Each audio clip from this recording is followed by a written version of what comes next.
Ya, selamat untuk pendukung Liverpool, selamat juga dari sport jantung. Gua tahu banget dan gak usah bohong, pasti di babak pertama half time ngeri-ngeri sedap ya, deg-deg ser karena ya walaupun Liverpool ini tim yang sangat solid, gua harus ngakuin, kita juga semua respect. Cuman memang di babak pertama keadaan tidak sesuai dengan rencana ya. Jadi sempat ya dikagetkan ya dengan gol cepat apa nih dia nama bola Yedia. Kemudian ada gol tandukan yang sangat luar biasa, Francisco Colan ini mantan pemain Arsenal ya, dan turun minum tapi Liverpool mampu merespon dengan sangat baik ya. Jadi sekali lagi selamat, dan memang mental juara dari Liverpool ini benar-benar luar biasa ya. Jadi ya mental juara tapi mungkin mental fansnya yang agak agak deg-degan. Ya kenapa gue mengatakan demikian ya karena memang faktanya seperti itu ya. Jadi Villarreal memang sudah bisa diduga mereka akan keluar menyerang. Yang tidak diduga adalah bagaimana mereka bisa menciptakan gol dengan gaya yang tidak biasa. Jadi kita lihat bagaimana mereka memanfaatkan crossing dari sayap ke tiang jauh, ya ke tiang jauh, karena memang kalau ke tiang dekat ini ada Ibo Konate dan juga Van Dijk. Ini yang paling penting punchline-nya. Jadi ini not coincidentally, tapi ini memang by design, gue yakin banget karena memang berapa kali-kali sisi kanan dan kirinya Villarreal ini ganti-gantian bikin crossing ya, baik kadang-kadang Parejo, kadang-kadang Lo Celso, kadang-kadang Moreno juga melebar, kadang-kadang dia yang melebar, macam-macam lah. Intinya adalah mereka selalu mencoba melakukan crossing ke sisi yang berjauhan, yang nggak ada Van Dijk sama Ibo Konate, dan berhasil. Tapi sekali lagi ada gol yang sangat penting dari Fabinho di menit ke-62, kurang lebih 1 jam permainan ya. Gol yang menurut gue murni ada kesalahan individu ya dari seorang Rulli, yang seharusnya dia bisa rapatkan kakinya karena ini adalah bola di jangkauan kaki ya, masuk lewat kolong. Dan akhirnya di situ yang tadinya pressernya ada di Liverpool berbalik ke Villarreal. Kemudian ada gol berikutnya 2-2 Luis Diaz, dan kemudian dilengkapi dari gol Sadio Mane dan selesai pertandingan. Sebenarnya waktu 2-2 juga udah selesai ya. Nah, gue bikin video ini jam 4.32 pagi subuh. Jadi habis tadi gue bikin video roundup berita-berita seputar isu-isu di Eropa lah ya, di saat half time. Kemudian gue pikir-pikir udah deh gue bikin langsung hasil pertandingan lolosnya Liverpool ke Paris ke final Liga Champions, biar nanti gue langsung bisa tidur sampai siang ya, dan lu juga bisa nanti nonton kapan aja, mau pagi, siang, sore, dimanapun lu berada ya, mungkin lagi liburan. Nah, ini adalah final ke-10 ya. Gue akan mulai dari hal-hal yang mudah dulu. Final ke-10 Liverpool. Jadi sebelum ini mereka 9 kali ke final, 6 kali menang, 3 kali kalah. Salah duanya adalah tahun 2007 kalah dari Milan, dan juga 2018 ya, Karius dari blundernya Karius waktu lawan Madrid, dan satu lagi mereka kalah tahun 85, udah lama ya. Sisanya 74, 75, 76. Kemudian 77, 78, 81 dan 84 mereka juara, serta 2005 dan terakhir 2019 ya di Wanda Metropolitano. Jadi ini kembali mereka akan ke final yang ke-10 total, dan juga final yang ketiga dalam 4 tahun terakhir. Jadi 18-19 mereka ke final kan, kemudian ke final lagi. Luar biasa nih klub, memang gokil, dan juga peluang mereka untuk quadruple masih tetap terjaga.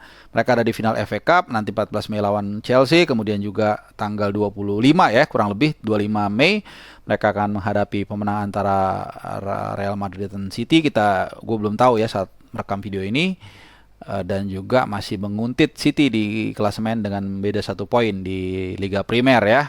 Nah, fakta-fakta menarik. Jadi kita lihat dari line up dulu deh ya. Dari line up sebenarnya ketika banyak yang nanya soal seperti apa nanti wajah Liverpool menghadapi Villarreal. Secara line up, gue sangat sudah bisa nebak. Kenapa? Karena patokannya adalah dari pertandingan sebelumnya waktu Newcastle. Di Newcastle itu 3 pemain dicadangin, Alcantara, Fabinho, dan Salah. Ini menunjukkan 3 pemain ini sangat penting, patut dijaga, dan mereka baru dimainkan sekitar 15-20 menit terakhir lah, kurang lebih ya. 3 pemain ini artinya 3 pemain ini akan ditampilkan.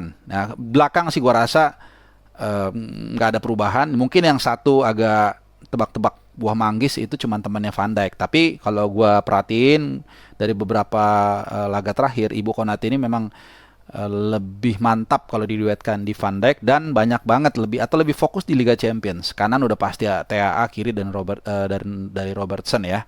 Ya belakang udahlah, Alisson Becker nggak usah dibahas. Nah, tengah 3 ini juga sama, Fabinho udah nggak tergantikan. Kemudian Alcantara tadi yang dicadangkan ditampilkan kembali, dan satu lagi Klopp mempercayakan kepada Nabil Keita ya. Ini sebenarnya posisi Nabil Keita ini satu ini antara Nabil Keita atau Henderson ganti-gantian ya. Tapi Fabinho sama Alcantara nggak akan tergantikan ya. Nah, di depan Salah sama Mane juga sama, bisa kita tebak. Nah, satu ini memang agak bingung antara Diaz atau Jota. Tapi kalau kita lihat lawan Newcastle, yang ditampilkan sejak awal memang Jota ya. Jadi tadinya gue berpikir yang akan starter Luis Diaz, tapi ternyata Jota, dan kemudian dia ditarik di pertandingan lawan Villarreal tentunya ya, ditarik menit ke berapa dia nih? Diego Jota ke satu babak. Jadi memang ya itu dia, menurut gue sih harusnya sih ya Diaz ya yang main starter awal, karena Diaz lebih bugar sebenarnya kalau kita lihat dari minute play ketika mereka melawan Villarreal ya. Tapi ya oke lah, mungkin ada pertimbangan tertentu yang kita nggak tahu arealnya. Tapi yang jelas pergantian Diogo Jota dan Luis Diaz ini jauh lebih menghasilkan di babak yang kedua. Jauh lebih baik Liverpool, pressingnya juga lebih jalan, dan bahkan juga kita lihat seorang TAA yang banyak mengatakan agak sedikit turun tengah musim kedua kemarin tampil cukup baik. Ada 2 kali kesalahan, dia hilang bola, tapi memang crossingnya menghasilkan 1 assist kalau nggak salah ya. Ya, ke Luis Diaz, dan dengan kaki kiri. Ini menarik. Jadi mungkin ada sedikit briefing ya, kita nggak tahu, kepada TAA sehingga dia agak sedikit memberikan variasi dari cara dia bermain. Dan itu tadi setelah 2-2 3-2 mereka menang, dan akhirnya mereka bisa sailing ke Paris ya. Ini luar biasa. Jadi memang buah kerja keras dan strategi Klopp ini harus kita acungi jempol ya. Dalam beberapa kali kesempatan, dalam situasi yang tidak mudah, misalnya ketika lawan Benfica, bagaimana dia merotasi pemain dengan baik, tipis-tipis, lawan Newcastle juga tipis-tipis. Cuman akhirnya kita lihat sampai sekarang pemain mereka hampir tidak ada yang cedera, kecuali Firmino mungkin ya.